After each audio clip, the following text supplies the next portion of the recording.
Good afternoon and welcome to the CHECKIT PLC Interim Results Investor Presentation. Throughout this recorded presentation, investors will be in listen-only mode. Questions are encouraged and can be submitted at any time by the Q&A tab situated on the right-hand corner of your screen. Just simply type in your questions and press send. The company may not be in a position to answer every question it receives during the meeting itself. However, the company will review all questions submitted today and publish responses where it is appropriate to do so. Before we begin, I'd like to submit the following poll. I'd now like to hand you over to Kit Kite, CEO. Good afternoon to you, sir. Good afternoon and good afternoon, everybody. I'm very pleased to present CHECKIT's half-year results to the 31st of July 2022. I will spend no time on the disclaimer. We'll move through. Okay, so we've got a bit of ground to cover this afternoon. Hopefully we'll get there in about half an hour. So we'll cover off certainly the highlights financially as the years gone on. Why CHECKIT indeed, what the opportunity is for those of you who are new to the company and why now, why our industry and what's compelling about that opportunity. We'll touch point on the strategy and how we're expected to grow and achieve that opportunity. And then I'll hand over to Greg, our CFO, to go into more detail on the financials. And then, of course, we open up for questions. Okay, so by way of highlights, we're very happy and pleased with the ARR result for the half year so far. Very robust, coming in at 10.2 million of ARR, represents 48% year-on-year growth. Recurring revenue flows through at 4.4 million and 44% year-on-year growth. And I'll just touch base on our total group revenue, which is down 31% year-on-year, one time, and it represents the successful winding down of our BEMS business, which we now have completed. Cash remains at 19.5 million. So we're in a strong position as we look forwards to managing our growth into the future. So why CHECKIT and why now? I'll briefly just take you through who CHECKIT is. So we are the end-to-end platform by which deskless workers conduct their tasks, checks, and activities as part of large Fortune 500 enterprise operations. We digitize all of the work that they do.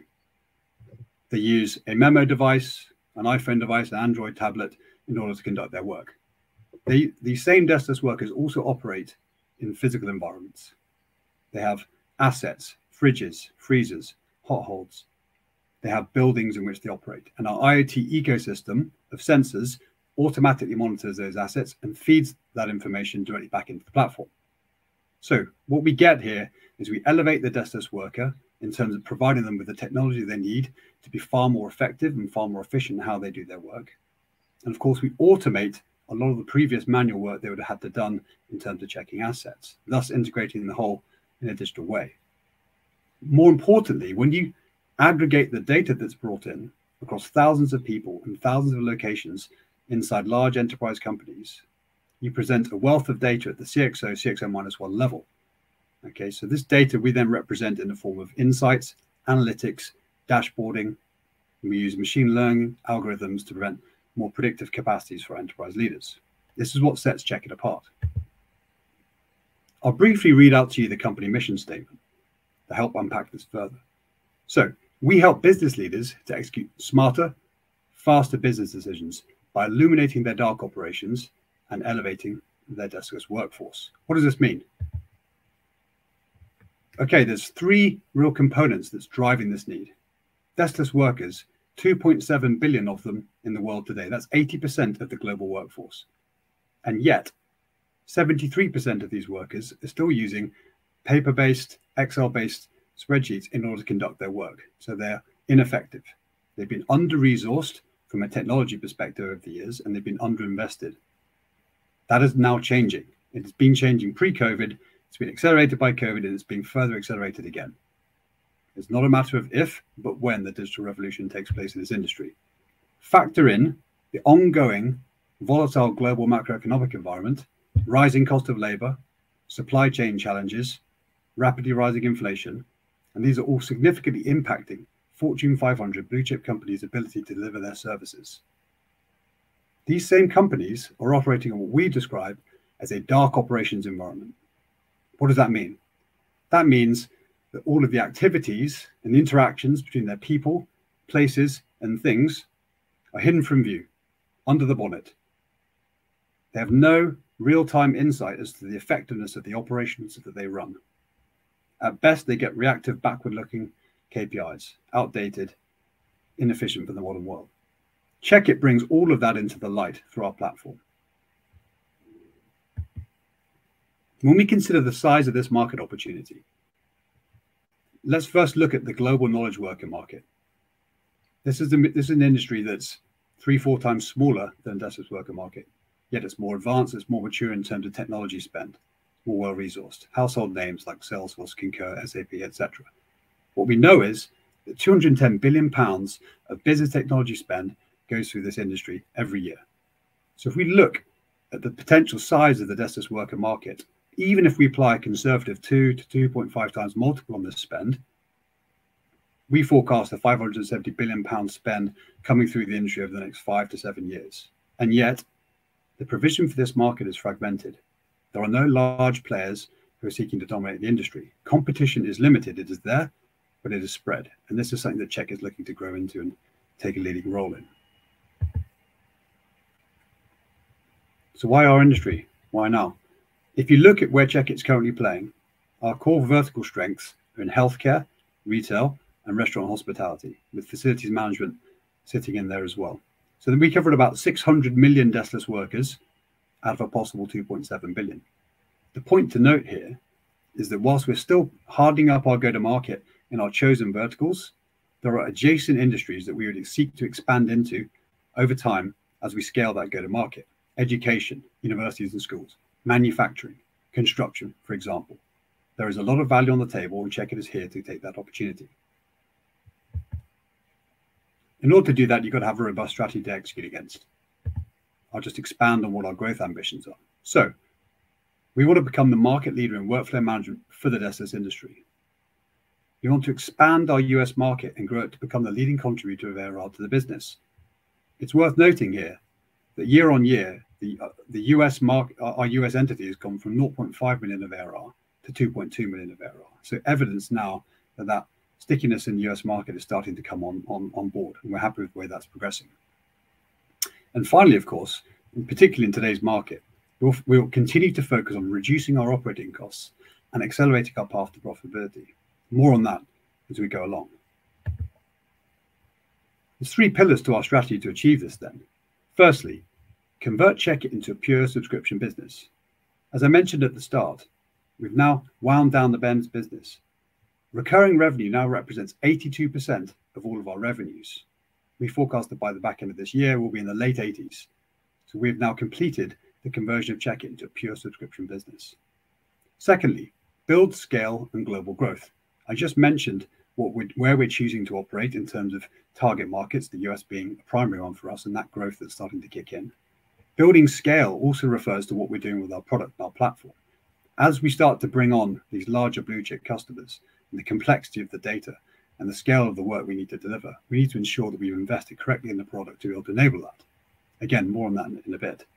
And as I said, with a view on the path to profitability, our constant focus on transforming our operating model inside the business to one which reflects a pure subscription operation, lean, light, and agile, becomes imperative. And we will consistently focus on this. In order to do all of the above, you've got to build the right culture and bring the right leadership into the company to be able to drive that. We now have, across our Global Leadership Council, the right leaders in the right areas to deliver on this promise. Focusing on customers then. On our pipeline, despite the fact that the macroeconomic headwinds have slowed down the sales cycle somewhat, I'm pleased to report that fully 70% of our pipeline now represents large multinational enterprise customers, our core focus. The remainder being made up of smaller enterprise and mid-sized customers. These large enterprise customers, such as the logos you can see on the screen in front of you, Itsu, Compass, Stop and Shop, Nando's, Greggs, etc., are the kind of customers that now fulfill the majority of our pipeline. Some of whom, Just Eat and Compass, we've recently made inroads, initial wins, where we now see significant expansion opportunities over the next 12 to 24 months. This is our plan, and this is how we look to scale up the business. And I'll speak about a few customer case studies to really bring this to life for you all. So again, for those that don't know, we have a long-standing relationship with BP, particularly on the food retail side of their business. So we're now in about 1,000 locations with BP. The opportunity with BP is significant. They have 17,000 locations globally, split roughly 1/3 company-owned, 2/3 franchise-owned. Now, whilst it's not a given that we'll expand hand in hand with them, we go from market to market with what they call their intelligent operations team. CHECKIT is now well embedded into their ability to deliver their core business. I'll give you an example of how it is that what we do. So imagine you're driving your car. You're driving down the M4, for example. You want to go to a service station, put some fuel in the car, get some food. It happens to be a BP service station, Wild Bean Cafe. You put fuel in the car, you go into the service station, you buy, I don't know, a hot sausage roll, a black coffee, a flapjack. The experience you just went through is being driven and being underpinned by the CHECKIT platform and IoT ecosystem. I'll explain how that works. The people inside the Wild Bean Cafe, inside the petrol station, are conducting their checks, activities, tasks, evidencing what they're doing using our platform by way of a memo device or a tablet in their hand. The assets in that location, fridges, freezers, hot holes, are all monitored by our sensor network. All of the data is fed into the platform. So you take your goods, you leave the service station, you get on with your day. But when you consider that we're in all 332 of the BP's UK locations, when you aggregate all of that data across people, assets, and indeed building information, you have a wealth of insight at the central level for BP to compare employee performance, KPI performance, SA performance, and other things. On top of this, we also have a machine learning algorithm that helps them to predict missed sales opportunities in terms of showing them which product, by which location, by which time, should be served. So an interesting anecdote here is that for BP, at least, the most popular product is what's known as a bacon and cheese flip, a cup of coffee and a packet of chewing gum at 2 o'clock in the morning. So who might that customer be? I'll give you the answer. It's a lorry driver. So lorry drivers, if they're not being served with the right food at the right time, they'll go elsewhere. So you're not just losing the food demand, you're losing the fuel demand as well. This is a significant revenue upside for BP as we impact their business. Moving on, I'll talk briefly about healthcare and what we do there. Healthcare is our largest vertical in terms of ARR. Roughly 1/3 of our ARR comes from healthcare. As you can see, we do a lot of work with the NHS. We've got about £2 million worth of ARR just over coming in now.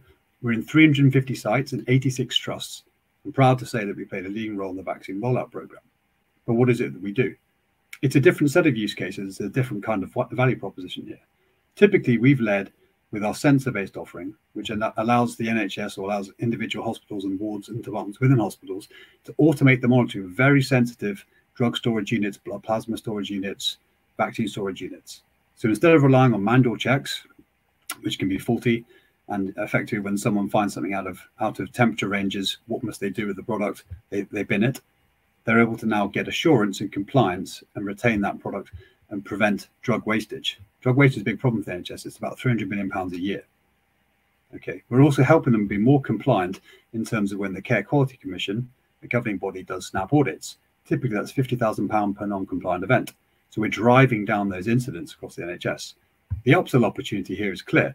You start to bring in the platform to digitize the deskless work that people like nurses, ward managers, and others do, thus freeing up their time to spend more time with patients. As we know right now, this is a very topical issue and again puts demand on the system. And over the last year, we've now been successfully rolling out our platform across a number of different hospitals and a number of different trusts.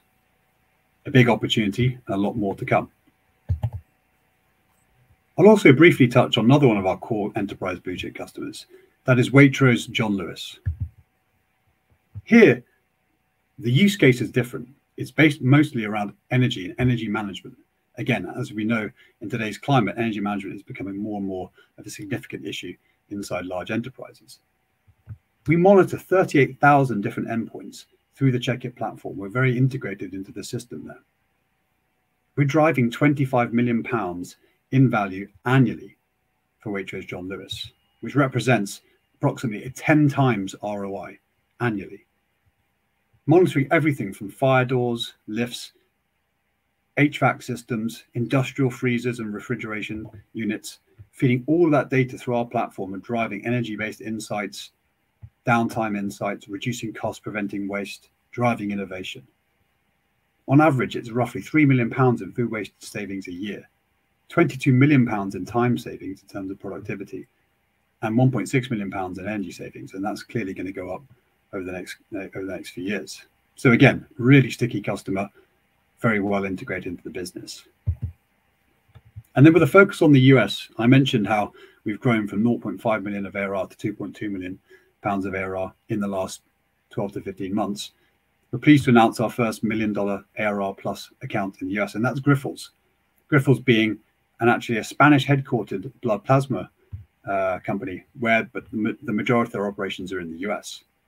So we're now in about 315 of those locations, doing about 1.2 million of ARR dollars out of a possible 347 locations globally. So clearly the upsell and expansion opportunity is to take on more locations. But again, just like the NHS, we've led in with the sensor offering, and here you then look to expand with the platform offering for the deskless workers that inhabit these blood plasma labs. So again, a lot of opportunity and real green shoots with the US as we look to scale up that part of our business. Talking about scale, I'll just briefly touch on what the future is as relates to our platform. There's really four things to cover off here. I've mentioned in the past about our drive towards incorporating third-party IoT into our ecosystem. There's a number of good reasons to do this. First of all, they provide a number of additional use cases, be that on air quality management, be that on desk occupancy, be that on pipe monitoring, that we feel fits firmly within our strategy of digitizing the deskless world. Okay. I'm pleased to announce, of course, with our recent announcement around the Disruptive Technologies partnership, that we've got our first best-in-class IoT provider incorporated and integrated into our platform. And indeed, we have 10 pilots underway already around the pipe monitoring Legionella use case, which is particularly relevant for care homes and indeed schools as well. Predictive insights. We're looking to now fuse sensor data and that data which is gathered from our workflows, and we're looking to evolve what we do with our organizations from organizing the work that they do and providing them visibility to guiding those operations, driving predictive insights, next best action. So they can also build from efficiency to effectiveness. Okay, again, a lot of organizations are wondering how they can do less with more at the moment. This is how we take them there. Self-service, enabling customers to conduct trials on the platform of the product, offering cut down lightweight versions of our platform to bolt onto an IoT sale, to act almost like a gateway drug to bring customers into a full platform implementation as they scale. And finally, the cloud, it's a cloud platform. Resiliency, security, and scalability becomes fundamental, especially when you start bringing on larger enterprise customers, which come across hundreds and indeed thousands of locations. So that's become a core focus of ours. And indeed, by doing so, we then drive further product-based efficiencies back into our company overall, and thus improving gross margins too. So there's a lot of efficiency-based savings to be had with the work that we're currently doing. And on that note, that really leads me, before I hand over to Greg, to talk about the deliberate choice to accelerate our path to profitability. There's three real aspects to this. One, as I said before, really focusing on reducing our operating costs, being efficient and agile at all costs in how we do our things, extending our cash runway. We believe we now hit peak cash burn rate in the half, and indeed accelerating our profitability. The question often comes up, when do we hit break even? I think one way to think about this is by way of looking at what the ARR number should be, and give or take, that's around about the 18 million ARR number as guided to by our analysts this morning. So with that in mind, I'll now hand over to Greg to take us through the finances in more detail. Thanks, Kit. Amid all the changes we're seeing in the world economy, I'm pleased that we've delivered a set of financial results here which are in line with our expectations. There are three key themes I'll talk to today. First of all, growth. As we can see, ARR with 48% growth year on year, flowing into recurring revenue, 44% growth. Second, our planned shift away from our BEMS business, which accounts for the 31% decline in revenue. And then lastly, I want to talk about investments, both in terms of the increase in spend in the first half, as well as our plans for H2 and the path to profitability.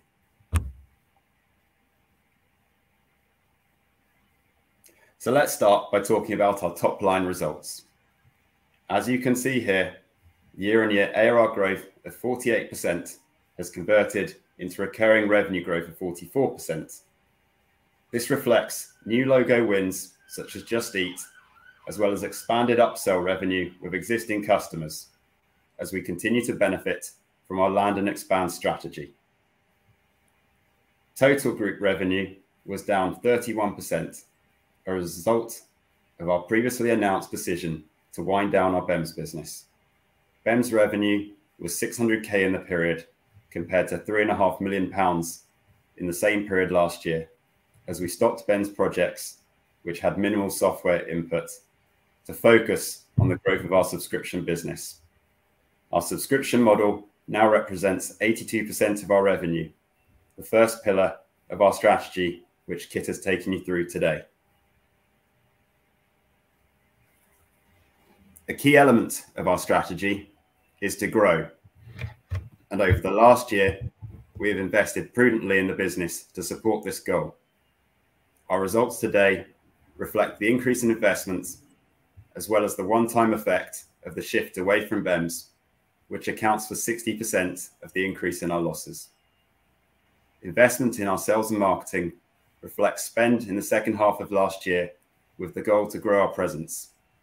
The investment in product spend amounts to £2 million, of which 900,000 is capitalized, and it relates to the development of our data platform and expanding our range of IoT sensors.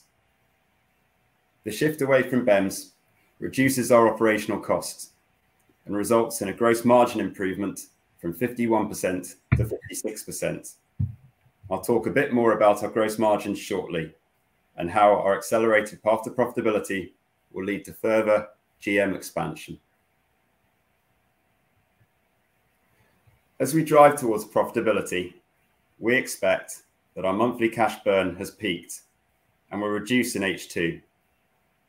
We continue to benefit from a strong balance sheet and have been carefully investing in our operating activities and in CapEx, as shown here. This gives us confidence in the cash runway available to deliver our growth aspirations. And let me talk you through this more now. As we balance our growth strategy with the aim of reaching profitability, we'll look to continue to deliver sustainable ARR growth with a lower cost base. As you'll see in the market guidance updated today, analyst consensus is to expect our FY24 ARR to grow at over 20%, alongside a narrowing loss before tax.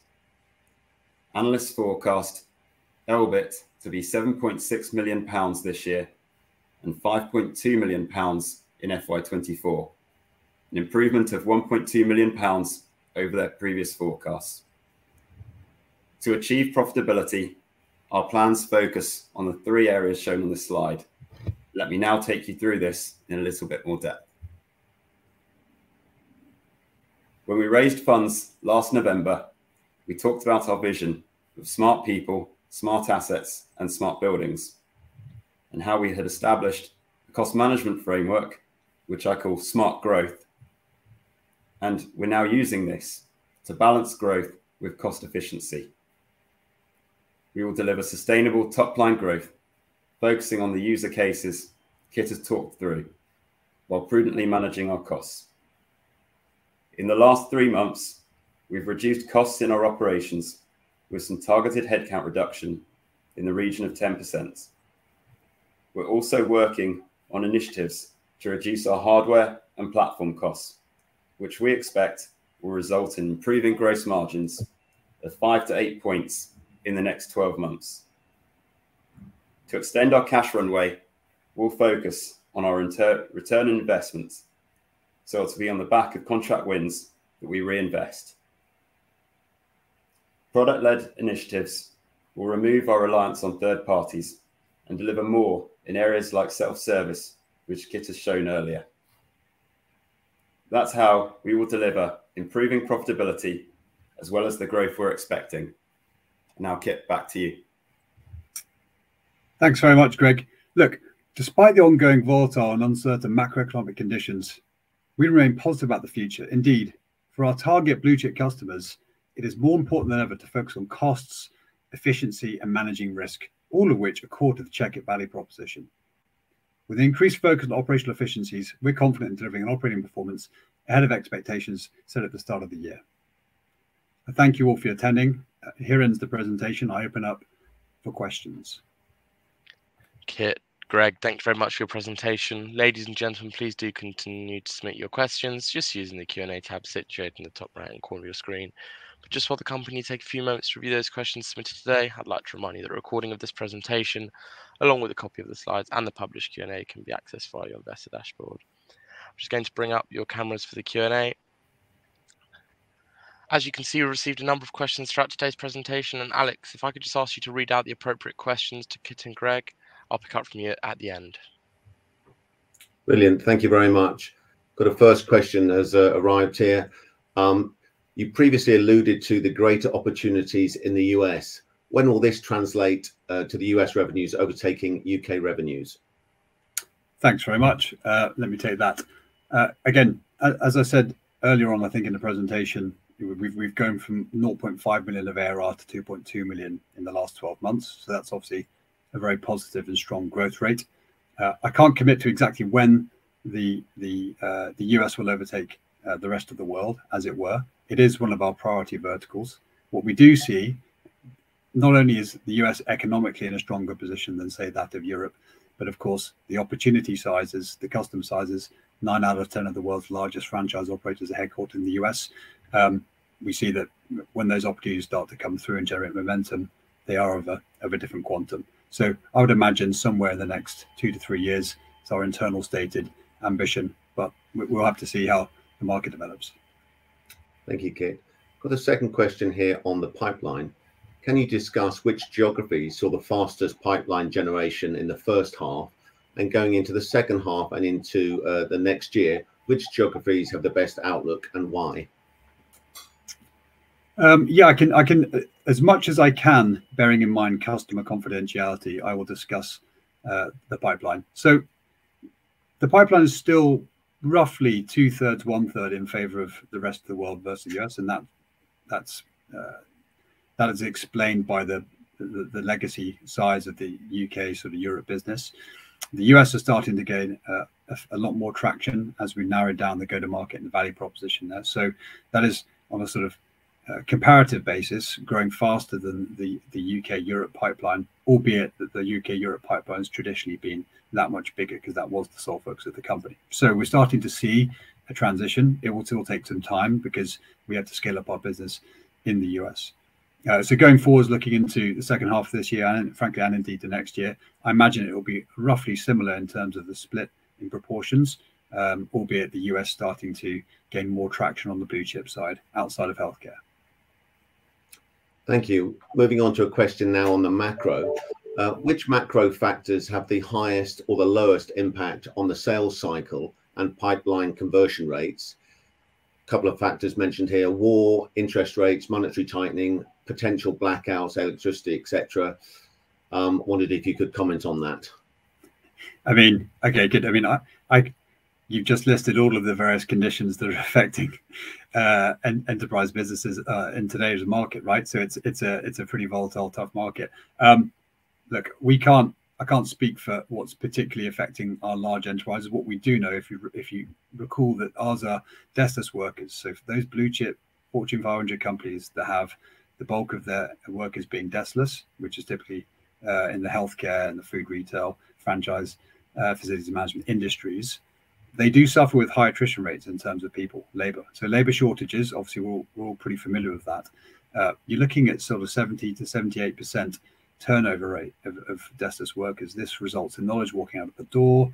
It clearly impacts efficiency and effectiveness in the short term. You've got training, you've got upskill. Then you've got wage inflation on top. So these things are just here and now present issues for our customers.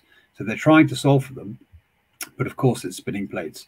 They're trying to solve for them, but they're also suffering from fiscal tightening, rising interest rates of their own, inflation impact. So I think all of those factors result in a couple of things. One, what we see is more and more larger enterprise customers entering into the pipeline with looking to do deals which are actually quite significant in terms of across the entire location base they have. But because of the size of those deals, because they're large enterprises, they take that much longer to actually run them through the sales cycle. So that, it's the headwinds drive the business in, but of course the headwinds are also protracting decision making and indeed the allocation of budget from enterprises. So that's the best response I can give to what's happening outside of our business. That's great, thank you. Moving on to ARR, where has the 3.3 million growth in annual recurring revenue come from? There's a distinct absence of posted contract wins. Is the business counting renewed contracts as new ARR? Okay, so I'll just touch on the renewals. I think the question talked about renewal contracts. Yeah, so we never recognize renewals as new ARR. Now, on renewals, they're clearly customer churn becomes a massive factor in today's market. Our churn rate is less than 3%.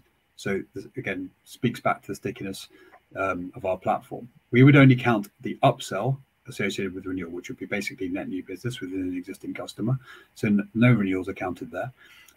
We also, as it relates to market information, we don't put anything as a newsworthy item unless it's a healthy 6-figure ARR number, as in 300, 400, 500K, something of that magnitude. And so what we have seen is that given that the enterprise sales cycle at the large customers has slowed a bit, that's where you get those sizes of opportunity. We've actually been closing quite a lot of new business below that number that we just don't deem it necessary at this stage to put to the market. Okay, thank you. Alex, the point I would build on top of that is just around our land and expand strategy. It's very important to us that we bring in new customers, but they won't necessarily always be large deals, but then we look to expand and upsell as we go through. Okay, thank you. How have customers reacted to the price increases or extensions to contracts? Price increases, no one likes them, but everyone understands why they have to happen. Generally speaking, our customers have been pretty positive with the price increase program we've run out. As I mentioned, churn rate is very low, so clearly we're sticky enough, and clearly they value the service enough, and the ROI is sufficient such that price increases still make it very viable for them. Contract extension is a really interesting one. It's very good for us. Our typical minimum term is 3 years, but actually more and more we're doing 4-year terms and more. And customers we've experienced very little pushback. I think they're very keen to commit more and more into the future with us. Of course, the more we extend contracts, the better our margins become as well. So it's really a win-win. You reported that you spent £2 million on product development costs. What should we expect in terms of new offerings to clients? Yeah, I think I just mentioned in the presentation around where the core focus is with product right now, as in this year and moving into next. I think one of the most exciting things to consider is the way we're going to incorporate best-in-class third-party IoT provision into the platform, into the IoT ecosystem. It opens up a whole range of use cases, and a lot of these providers now are providing use cases that specifically deal with managing the deskless environment, be they buildings, be they assets. I said before, air quality management, desk occupancy. We're clearly going to see more deskless work, or more employees returning back to buildings with rising energy costs, I would imagine. But how do you make sure that's efficient? Pipe monitoring. How do you drive energy efficiency? I'll give you an example. We've got 10 different pilots I mentioned. What we're seeing is that, say, in care homes where Legionella prevention becomes absolutely critical, a lot of the water is kept at about 6-7 degrees hotter than it needs to be across the entire facility, across a 60-70 location portfolio. That's hugely energy inefficient.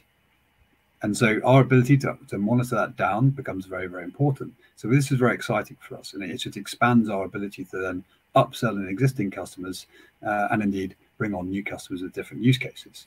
As I said before, the other piece is really around hardening up the platform to be able to take on more scale. When we do look at that pipeline, these are large enterprise customers. If you're going to roll out globally large enterprise customers, we need to have scale and resiliency built into that platform. So that's a core focus, and our ability to harness that data and make use of it becomes key. Great, thank you. On the question of staffing, can increased hiring offset longer sales cycles, so to achieve higher absolute value of contract signings or bookings, or would the macro environment not allow this? I think that's, yeah. So if we read between the lines on that question, I think that question is, why do we hire in more sales and marketing to take advantage of the opportunity in the short term, and then that will help speed up the sales cycle. Look, I think it's a really delicate balance. I don't think it follows always that hiring more salespeople, more marketing people immediately equates to higher ROI. I think what you've got to do, and what we're constantly doing, is reviewing the sharpness of our go-to-market, the capability and the competence of the existing team globally in terms of how we sell, and actually where green shoots present themselves, where we think we've got capacity with our ability to sell, we'll then look to bring in. I think it's better, certainly in this market, to do it that way rather than hire ahead of the demand and then wonder which people are being most effective. Okay, thank you. Could you break down the cost of the sale into its component parts? A little more detail has been asked for here. Yeah, sure. I think I'll hand over to Greg for this one. I've been speaking enough. Yeah, absolutely. So our cost of sale is 2.4 million in the half year, and that breaks down broadly between the cost of our hardware and the cost of a delivery, by which I mean the engineers that go out and service our customers, installing sensors or doing calibrations. Worth mentioning that a large part of our cost of sale also relates to BEMS, so about a quarter of our cost of sale in the half year was still BEMS costs, so that will reduce into the future. The last piece of cost of sale, which I haven't mentioned, is our platform cost. That represents a smaller element of our cost of sale. Okay, thank you. Going back to contract lengths, does the contract length extension from 3 to 5 years imply customers are locking in 2022 prices for 2027, i.e. customers are hedging inflation costs at the expense of CHECKIT? Good question. Short answer is no, because the way we manage our contracts is that we have a inbuilt pricing mechanism to manage uncertain inflation to the future. Thank you for that short answer. I must catch up on the questions now. In terms of operational efficiencies, what is your main focus where this is concerned? Again, I think I'll hand over to Greg for this question. Yeah, sure. So as I said during the presentation, I think our main focus going forward is going to be on improving our gross margin, particularly looking at how we can reduce the hardware and platform costs that I spoke to just now. Brilliant. And just as a reminder to everyone, if you do want to ask a question, please type it into the Q&A box, and we'll come to as many questions as we can. Question here, Greg, you talked about gross margins improving. Where do you think gross margins can get to? Yeah, sure. So I think that we will see a 5 to 8 point improvement in gross margins over the next 12 months. So gross margins have come from being 51% this time last year to now being 56%. So I would certainly expect that by next year, they'll be in mid-60s. Thank you. And we've just got one more question here, which is, for a typical 3-year, £1 million ARR contract, what would the hardware cost be over the life of this contract? It's a good question. As much as I'm able to reveal, I'll take this and I'll let Greg comment afterwards. We construct what is called a peace of mind offering. So typically we absorb the bulk of the hardware costs in year one upfront, but we amortize that hardware cost to the client over, say, a typical 3-year term. We wrap in a whole range of other services such as calibration, maintenance, and something else called 4R, which helps prevent uncertain costs for customers. So we transfer them from basically a CapEx model to an OpEx model. I'll hand over to Greg if there's anything more you want to say on how that cost gets reflected internally. Yeah, so all I'd add to that really is that when you look at our overall P&L, our gross margin is 56%. We take the cost of any hardware we provide to customers upfront in the first year. So overall, having peace of mind contracts means that we make better margins in future years than we do in the first year. As we mature, then we would expect our gross margins to only improve from where we are now.